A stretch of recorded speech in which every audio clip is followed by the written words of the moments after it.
मेरे प्यारे देशवासियों, नमस्कार। देश विदेश में रहने वाले सभी भारतीयों को स्वाधीनता दिवस की हार्दिक शुभकामनाएं। यह दिन हम सभी के लिए अत्यंत हर्ष और उल्लास का दिन है। इस वर्ष के स्वाधीनता दिवस का विशेष महत्व है क्योंकि इसी वर्ष से हम सब अपनी आज़ादी की 75वीं वर्षगांठ के उपलक्ष्य में आज़ादी का अमृत महोत्सव मना रहे हैं। इस ऐतिहासिक अवसर पर आप सभी को बहुत बहुत बधाई। स्वाधीनता दिवस हमारे लिए पराधीनता से मुक्ति का त्यौहार है। कई पीढ़ियों के ज्ञात और अज्ञात स्वतंत्रता सेनानियों के संघर्ष से हमारी आज़ादी का सपना साकार हुआ था। उन सभी ने त्याग व बलिदान के अनूठे उदाहरण प्रस्तुत किए। उनके शौर्य और पराक्रम के बल पर ही आज हम और आप आज़ादी की सांस ले रहे हैं। मैं उन सभी अमर सेनानियों की पावन स्मृति को श्रद्धापूर्वक नमन करता हूँ। अनेक देशों की तरह हमारे राष्ट्र को भी विदेशी हुकूमत के दौरान बहुत अन्याय और अत्याचार सहने पड़े, परंतु भारत की विशेषता यह थी कि गांधी जी के नेतृत्व में हमारा स्वाधीनता आंदोलन सत्य और अहिंसा के सिद्धांतों पर आधारित रहा। उन्होंने तथा अन्य सभी राष्ट्र नायकों ने भारत को औपनिवेशिक शासन से मुक्त करने का मार्ग तो दिखाया ही, साथ ही राष्ट्र के पुनर्निर्माण की रूपरेखा भी प्रस्तुत की। उन्होंने भारतीय जीवन मूल्यों और मानवीय गरिमा को पुनः स्थापित करने के लिए भी भरपूर प्रयास किए। अपने गणतंत्र की विगत 75 वर्षों की यात्रा पर जब हम नज़र डालते हैं तो हमें यह गर्व होता है कि हमने प्रगति पथ पर काफ़ी लंबी दूरी तय कर ली है। गांधी जी ने हमें यह सिखाया है कि गलत दिशा में तेज़ी से कदम बढ़ाने से अच्छा है कि सही दिशा में धीरे ही सही लेकिन सधे हुए कदमों से आगे बढ़ा जाए। अनेक परंपराओं से समृद्ध भारत के सबसे बड़े और जीवंत लोकतंत्र की अद्भुत सफलता को विश्व समुदाय सम्मान के साथ देखता है। प्यारे देशवासियों, हाल ही में संपन्न टोक्यो ओलंपिक में हमारे खिलाड़ियों ने अपने शानदार प्रदर्शन से देश का गौरव बढ़ाया है। भारत ने ओलंपिक खेलों में अपनी भागीदारी के 121 वर्षों में सबसे अधिक मेडल जीतने का इतिहास रचा है। हमारी बेटियों ने अनेक बाधाओं को पार करते हुए खेल के मैदानों में विश्व स्तर की उत्कृष्टता हासिल की है। खेल कूद के साथ साथ जीवन के हर क्षेत्र में महिलाओं की भागीदारी और सफलता में युगांतरकारी परिवर्तन हो रहे हैं। उच्च शिक्षण संस्थानों से लेकर सशस्त्र बलों तक, प्रयोगशालाओं से लेकर खेल के मैदानों तक हमारी बेटियां अपनी अलग पहचान बना रही हैं। बेटियों की इस सफलता में मुझे भविष्य के विकसित भारत की झलक दिखाई देती है। मैं हर माता पिता से आग्रह करता हूं कि वे ऐसी होनहार बेटियों के परिवारों से शिक्षा लें और अपनी बेटियों को भी आगे बढ़ने के अवसर प्रदान करें। पिछले साल की तरह महामारी के कारण इस वर्ष भी स्वतंत्रता दिवस समारोह बड़े पैमाने पर नहीं मनाए जा सकेंगे, लेकिन हम सबके हृदय में हरदम भरपूर उत्साह बना हुआ है। हालांकि महामारी की तीव्रता में कमी आई है, लेकिन कोरोना वायरस का प्रभाव अभी समाप्त नहीं हुआ है। इस वर्ष आई महामारी की दूसरी लहर के विनाशकारी प्रभाव से हम अभी तक उबर नहीं पाए हैं। पिछले वर्ष सभी लोगों के असाधारण प्रयासों के बल पर हम संक्रमण के प्रसार पर काबू पाने में सफल रहे थे। हमारे वैज्ञानिकों ने बहुत ही कम समय में वैक्सीन तैयार करने का कठिन काम संपन्न कर लिया। इसलिए इस वर्ष के आरंभ में हम सब विश्वास से भरे हुए थे, क्योंकि हमने इतिहास का सबसे बड़ा टीकाकरण अभियान शुरू कर दिया था। फिर भी कोरोना वायरस के नए रूपों और अन्य अप्रत्याशित कारणों के परिणाम स्वरूप हमें दूसरी लहर का भयावह प्रकोप झेलना पड़ा। मुझे इस बात का गहरा दुख है कि दूसरी लहर में बहुतेरे लोगों की प्राण रक्षा नहीं की जा सकी और बहुत से लोगों को भारी कष्ट सहने पड़े। यह अभूतपूर्व संकट का समय था। मैं पूरे देश की ओर से आप सभी पीड़ित परिवारों के दुख में बराबर का भागीदार हूँ। यह वायरस एक अदृश्य व शक्तिशाली शत्रु है जिसका विज्ञान द्वारा सराहनीय गति के साथ सामना किया जा रहा है। हमें इस बात का संतोष है कि इस महामारी में हमने जितने लोगों की जानें गंवाई हैं उससे अधिक लोगों की प्राण रक्षा कर सके हैं। एक बार फिर हम अपने सामूहिक संकल्प के बल पर ही दूसरी लहर में कमी देख पा रहे हैं। हर तरह के जोखिम उठाते हुए हमारे डॉक्टरों, नर्सों, स्वास्थ्यकर्मियों, प्रशासकों और अन्य कोरोना योद्धाओं के प्रयासों से कोरोना की दूसरी लहर पर काबू पाया जा रहा है।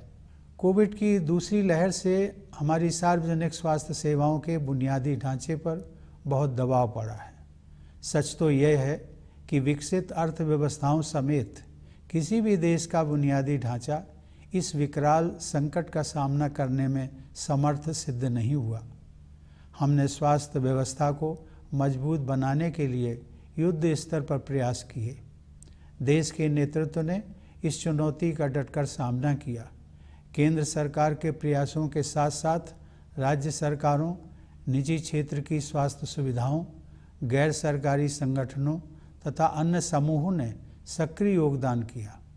इस असाधारण अभियान में कई देशों ने उदारता से अनिवार्य वस्तुएं उसी तरह साझा की जैसे भारत ने बहुत से देशों को दवाइयाँ, उपकरण और वैक्सीन उपलब्ध कराई थी। इस सहायता के लिए मैं विश्व समुदाय का आभार प्रकट करता हूँ। इन सभी प्रयासों के परिणाम स्वरूप काफ़ी हद तक सामान्य स्थिति बहाल हो गई है और अब हमारे अधिकांश देशवासी राहत की सांस ले रहे हैं। अब तक के अनुभव से यही सीख मिली है कि अभी हम सबको लगातार सावधानी बरतने की ज़रूरत है। इस समय वैक्सीन हम सबके लिए विज्ञान द्वारा सुलभ कराया गया सर्वोत्तम सुरक्षा कवच है। हमारे देश में चल रहे विश्व के सबसे बड़े टीकाकरण अभियान के तहत अब तक 50 करोड़ से अधिक देशवासियों को वैक्सीन लग चुकी है। मैं सभी देशवासियों से आग्रह करता हूं कि वे प्रोटोकॉल के अनुरूप जल्दी से जल्दी वैक्सीन लगवा लें और दूसरों को भी प्रेरित करें।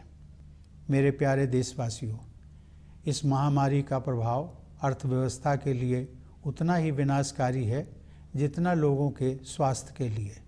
सरकार गरीब और निम्न मध्यम वर्ग के लोगों के साथ साथ छोटे और मध्यम उद्योगों की समस्याओं के विषय में भी चिंतित रही है। सरकार उन मजदूरों और उद्यमियों की ज़रूरतों के प्रति भी संवेदनशील रही है जिन्हें लॉकडाउन और आवागमन पर प्रतिबंधों के कारण कठिनाइयों का सामना करना पड़ा है। उनकी ज़रूरतों को समझते हुए सरकार ने पिछले वर्ष उन्हें राहत प्रदान करने के लिए बहुत से कदम उठाए थे। इस वर्ष भी सरकार ने मई और जून में करीब 80 करोड़ लोगों को अनाज उपलब्ध कराया। अब यह सहायता दीपावली तक के लिए बढ़ा दी गई है। इसके अलावा कोविड से प्रभावित कुछ उद्यमों को प्रोत्साहन देने के लिए सरकार ने हाल ही में 6,28,000 करोड़ रुपए के प्रोत्साहन पैकेज की घोषणा की है। यह तथ्य विशेष रूप से संतोषजनक है कि चिकित्सा सुविधाओं के विस्तार के लिए एक वर्ष की अवधि में ही 23,220 करोड़ रुपए खर्च किए जा रहे हैं।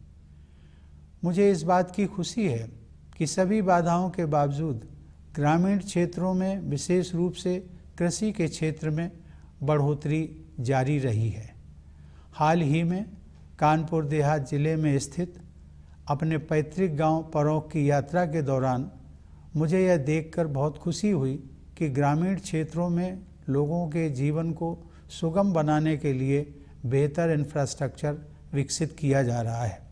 शहरी और ग्रामीण क्षेत्रों के बीच की मनोवैज्ञानिक दूरी अब पहले की तुलना में काफ़ी कम हो गई है।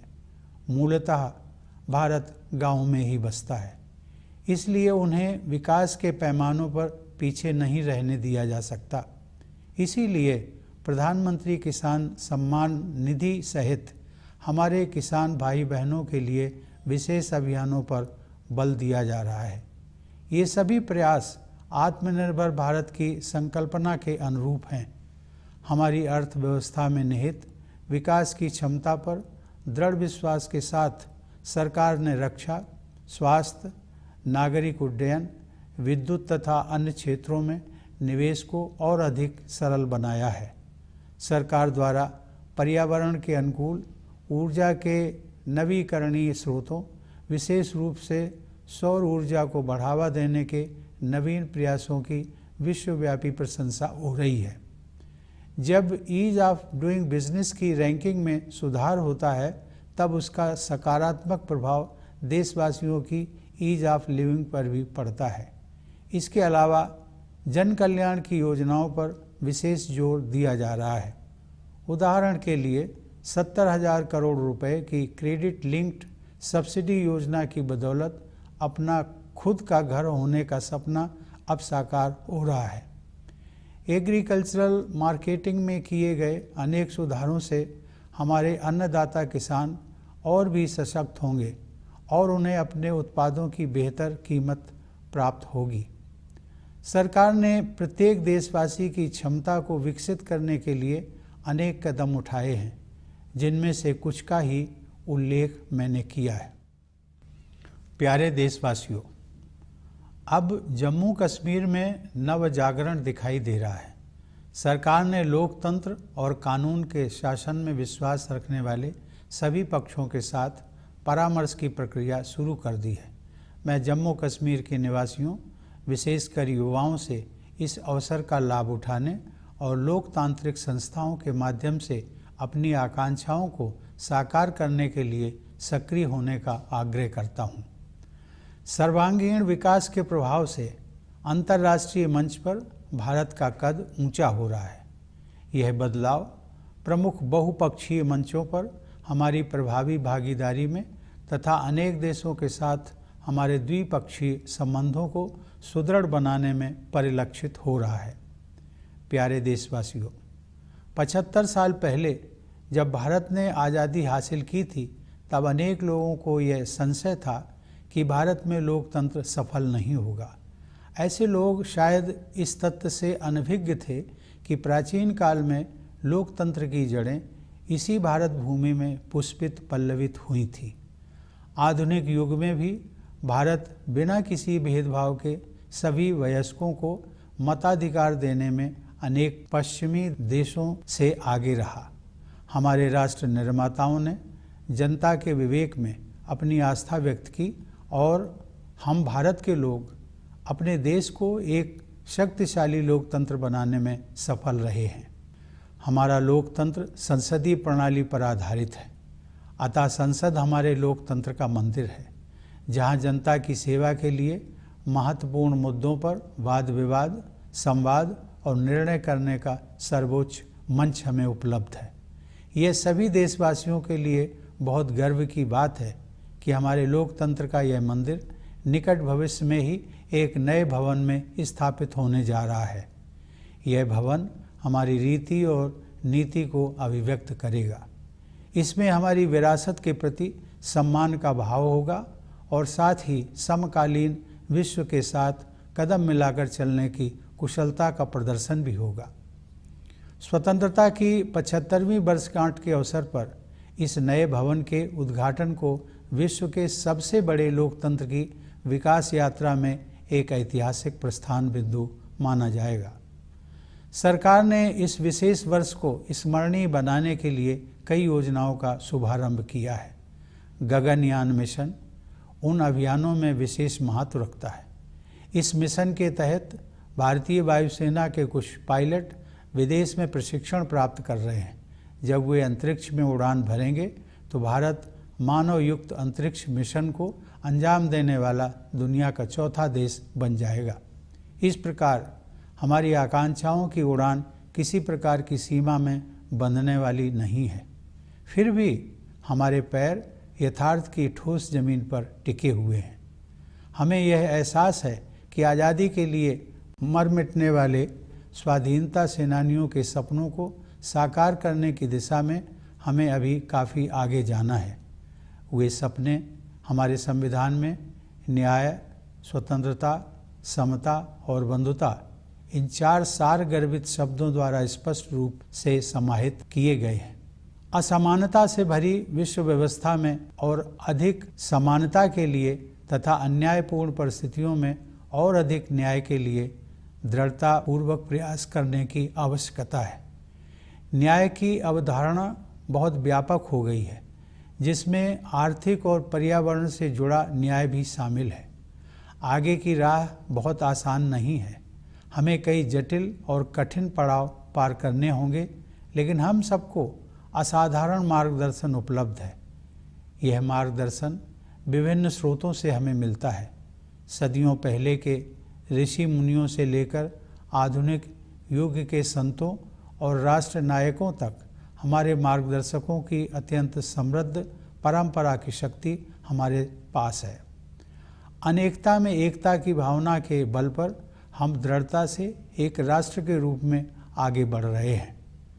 विरासत में मिली हमारे पूर्वजों की जीवन दृष्टि इस सदी में न केवल हमारे लिए बल्कि पूरे विश्व के लिए सहायक सिद्ध होगी। आधुनिक औद्योगिक सभ्यता ने मानव जाति के सम्मुख गंभीर चुनौतियां खड़ी कर दी हैं। समुद्रों का जल स्तर बढ़ रहा है, ग्लेशियर पिघल रहे हैं और पृथ्वी के तापमान में वृद्धि हो रही है। इस प्रकार जलवायु परिवर्तन की समस्या हमारे जीवन को प्रभावित कर रही है। हमारे लिए गर्व की बात है कि भारत ने न केवल पेरिस जलवायु समझौते का पालन किया है, बल्कि जलवायु की रक्षा के लिए तय की गई प्रतिबद्धता से भी अधिक योगदान कर रहा है। फिर भी मानवता को विश्व स्तर पर अपने तौर तरीके बदलने की सख्त ज़रूरत है। इसीलिए भारतीय ज्ञान परंपरा की ओर दुनिया का रुझान बढ़ता जा रहा है। ऐसी ज्ञान परंपरा जो वेदों और उपनिषदों के रचनाकारों द्वारा निर्मित की गई, रामायण और महाभारत में वर्णित की गई, भगवान महावीर, भगवान बुद्ध तथा गुरु नानक द्वारा प्रसारित की गई और महात्मा गांधी जैसे लोगों के जीवन में परिलक्षित हुई। गांधी जी ने कहा था कि प्रकृति के अनुरूप जीने की कला सीखने के लिए प्रयास करना पड़ता है, लेकिन एक बार जब आप नदियों और पहाड़ों, पशुओं और पक्षियों के साथ संबंध बना लेते हैं तो प्रकृति अपने रहस्यों को आपके सामने प्रकट कर देती है। आइए हम संकल्प लें कि गांधी जी के इस संदेश को आत्मसात करेंगे और जिस भारत भूमि पर हम रहते हैं उसके पर्यावरण के संरक्षण के लिए त्याग भी करेंगे। हमारे स्वतंत्रता सेनानियों में देश प्रेम और त्याग की भावना सर्वोपरि थी। उन्होंने अपने हितों की चिंता न करते हुए हर प्रकार की चुनौतियों का सामना किया। मैंने देखा है कि कोरोना के संकट का सामना करने में भी लाखों लोगों ने अपनी परवाह न करते हुए मानवता के प्रति निस्वार्थ भाव से दूसरों के स्वास्थ्य और प्राणों की रक्षा के लिए भारी जोखिम उठाए हैं। ऐसे सभी कोविड योद्धाओं की मैं हृदय से सराहना करता हूँ। अनेक कोविड योद्धाओं को अपनी जान भी गंवानी पड़ी है। मैं उन सब की स्मृति को नमन करता हूँ। हाल ही में कारगिल विजय दिवस के उपलक्ष्य में मैं लद्दाख स्थित कारगिल युद्ध स्मारक द्रास में अपने बहादुर जवानों को श्रद्धांजलि देने के लिए जाना चाहता था, लेकिन रास्ते में मौसम खराब हो जाने की वजह से मेरा उस स्मारक तक जाना संभव नहीं हो पाया। वीर सैनिकों के सम्मान में उस दिन मैंने बारामूला में डैगर वार मेमोरियल पर शहीदों को श्रद्धांजलि अर्पित की। वह मेमोरियल उन सभी सैनिकों की स्मृति में बनाया गया है जिन्होंने अपने कर्तव्य पथ पर सर्वोच्च बलिदान दिया है। उन जाबाज योद्धाओं की वीरता और त्याग की सराहना करते हुए मैंने देखा कि उस युद्ध स्मारक में एक आदर्श वाक्य अंकित है, मेरा हर काम देश के नाम। यह आदर्श वाक्य हम सभी देशवासियों को मंत्र के रूप में आत्मसात कर लेना चाहिए तथा राष्ट्र के विकास के लिए पूरी निष्ठा व समर्पण से कार्य करना चाहिए। मैं चाहूँगा कि राष्ट्र और समाज के हित को सर्वोपरि रखने की इसी भावना के साथ हम सभी देशवासी भारत को प्रगति के पथ पर आगे ले जाने के लिए एकजुट हो जाएं। मेरे प्यारे देशवासियों, मैं विशेष रूप से भारतीय सशस्त्र बलों के वीर जवानों की सराहना करता हूं, जिन्होंने हमारी स्वतंत्रता की रक्षा की है और आवश्यकता पड़ने पर साहस बलिदान भी दिया है। मैं सभी प्रवासी भारतीयों की भी प्रशंसा करता हूं। उन्होंने जिस देश में भी घर बसाया है, वहां अपनी मातृभूमि की छवि को उज्जवल बनाए रखा है। मैं एक बार फिर आप सभी को भारत के 75वें स्वतंत्रता दिवस की पूर्व संध्या पर बधाई देता हूं।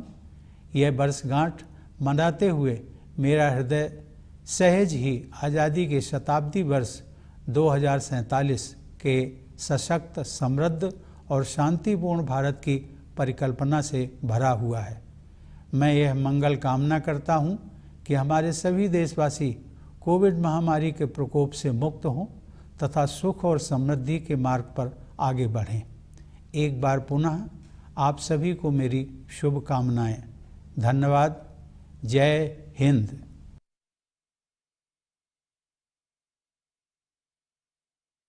My dear fellow citizens, Namaskar. It is a matter of great joy for me to wish all Indians living in India and abroad a very happy Independence Day. This day has a special significance as it marks the beginning of the 75th year of India's independence, for which Azadi Ka Amrit Mahotsav is being celebrated. My hearty congratulations to you all on this momentous occasion. Independence Day is a festival of freedom for us.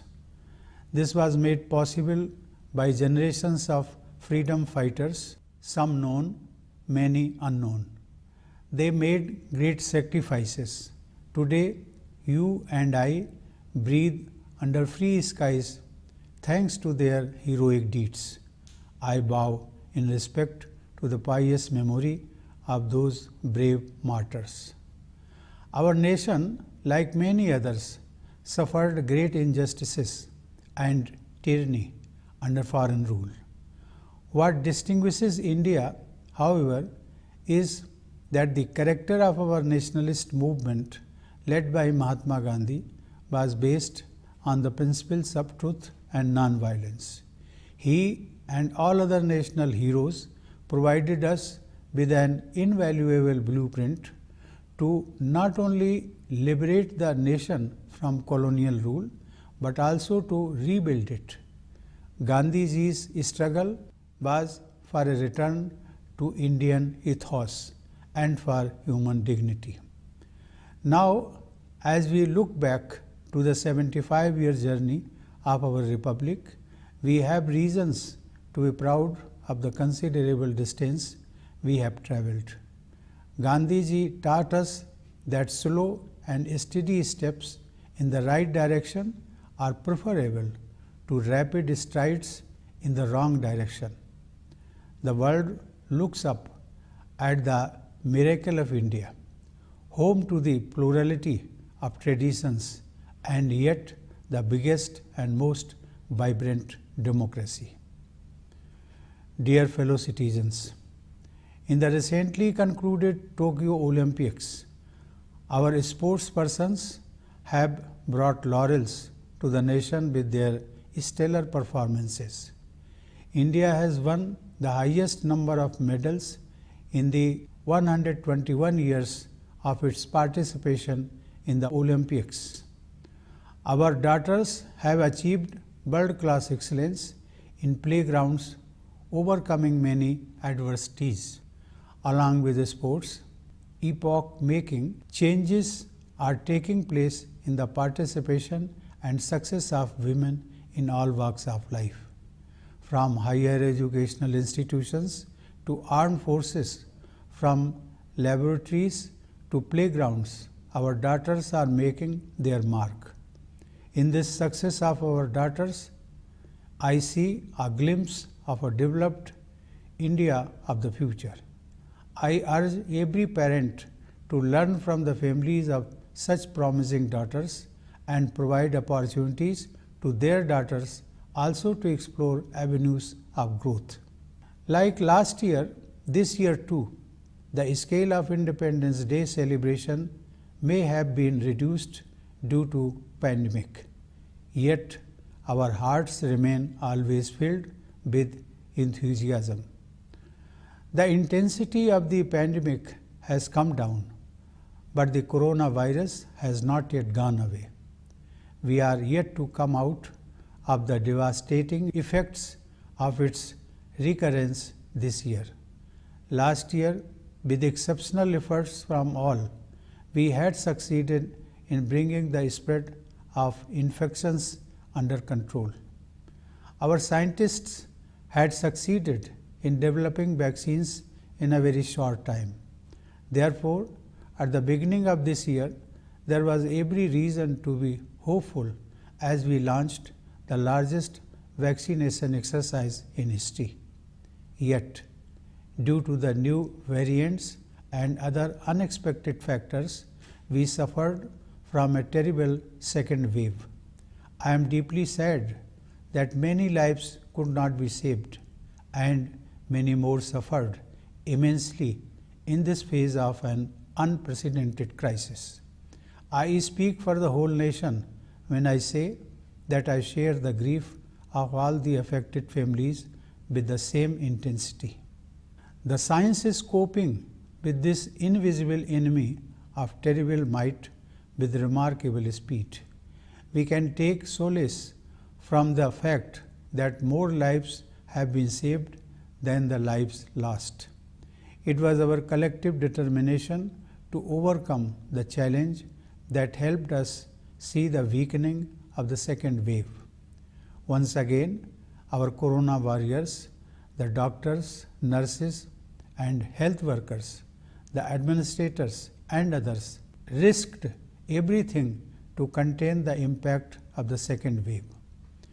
The second wave brought our public health care infrastructure under stress. The reality is that no infrastructure, even of advanced economies, could withstand a crisis of such enormous proportions. Efforts were made on war footing to plug the gaps. The leadership rose to the challenge, and the government's endeavors were supplemented by initiatives of the states, private sector health care facilities, the civil society, and others. In this extraordinary mission, foreign nations shared the essentials generously, just as India had reached out to many nations with medicine, equipment, and vaccines. I am grateful to the global fraternity that came forward with a helping hand. Due to these efforts, the nation breathes a sigh of relief with the return of a semblance of normalcy. If we have learned our lessons well, we know that this is the time of extra care and caution. We shall not let our guard down. Vaccines are the best possible protection science offers to us. Under the world's biggest vaccination campaign going on in our country, more than 50 crore fellow citizens have been vaccinated so far. I urge all eligible citizens who are yet to get vaccinated to do so at the earliest and also inspire others. Dear fellow citizens, the economic impact of the pandemic is as disastrous as its health impact. The government has been concerned about the lower middle classes and the poor, as well as about the small and medium industries. It has been sensitive to the needs of the laborers and of employers who have been facing hardships due to the lockdowns and movement restrictions.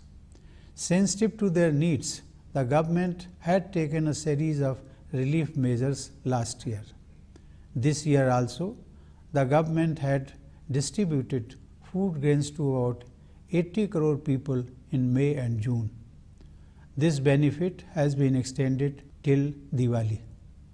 Moreover, the government has announced a new stimulus package worth Rs 6,28,000 crore to boost the selected COVID-affected sectors. In particular, it is heartening to note that an amount of Rs 23,220 crore is being spent over 1 year for expansion of medical facilities. It is heartening to note that rural India, particularly the agriculture sector, has kept growing against all odds. In a recent visit to my ancestral village Paronk in Kanpur Dehat district, I was quite pleased to find that better infrastructure is being developed to make life better for people in rural areas. The psychological distance between the urban and the rural is now much less as compared to the past. After all, India lives in its villages, which cannot be allowed to lag behind in development. That is why special campaigns, including the Pradhan Mantri Kisan Samman Nidhi, are being implemented for the welfare of our farmers. These efforts are consistent with the vision of an Atmanirbhar Bharat, a self-reliant India. With abiding faith in the inherent capacity of the economy, the government has further opened up defense, health, civil aviation, power and other sectors. The government's new initiatives to promote eco-friendly renewable sources of energy, particularly solar power, have won praise around the world. If there is an improvement in the ease of doing business, it has a positive impact on the ease of living for all. In addition to these, special emphasis is being given to public welfare. For example, the dream of having a home of one's own is being realized, thanks to the Rs 70,000 crore credit-linked subsidy scheme. The series of agricultural marketing reforms will empower our Annadata farmers and help them get better price for their produce.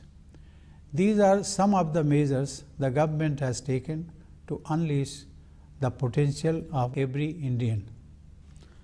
Dear fellow citizens, a new dawn is rising in Jammu and Kashmir. The government has initiated the process of consultation with all stakeholders who have faith in democracy and the rule of law. I urge the people, especially the youth of Jammu and Kashmir, to utilize this opportunity and work on realizing their aspirations through democratic institutions. With all-round progress, India's stature is rising in the international arena, as it was reflected in our participation in several key multilateral forums as well as in consolidating bilateral relationships with several countries.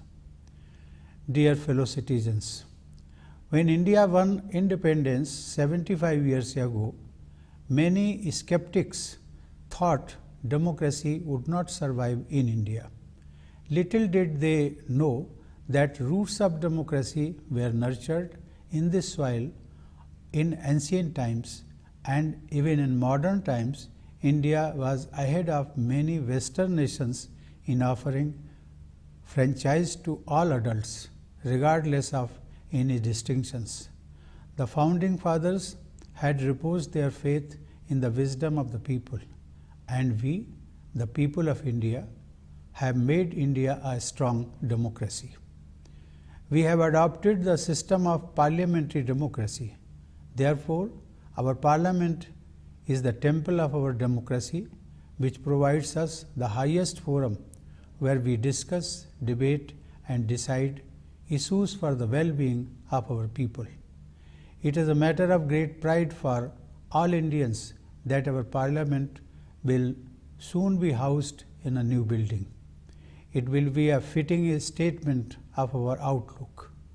It will honor our legacy while also walking in step with the contemporary world. It is more than symbolic that the new building will be inaugurated in the year of the 75th anniversary of independence.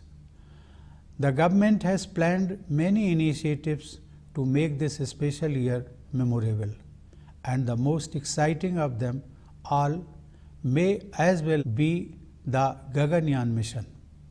Pilots of the Indian Air Force have been receiving training abroad. When they fly off into space, India will become only the fourth nation on the planet to carry out a manned space mission. When it comes to the flights of our ambitions, we don't let any limitations define us. Yet we keep our feet on the ground. We acknowledge that we still have a long way to go in realizing the dreams of those who won the freedom for us. Our Constitution neatly summarizes those dreams in 4 words: justice, liberty, equality, and fraternity. We must strive for more equality in an unequal world, more justice in unjust circumstances.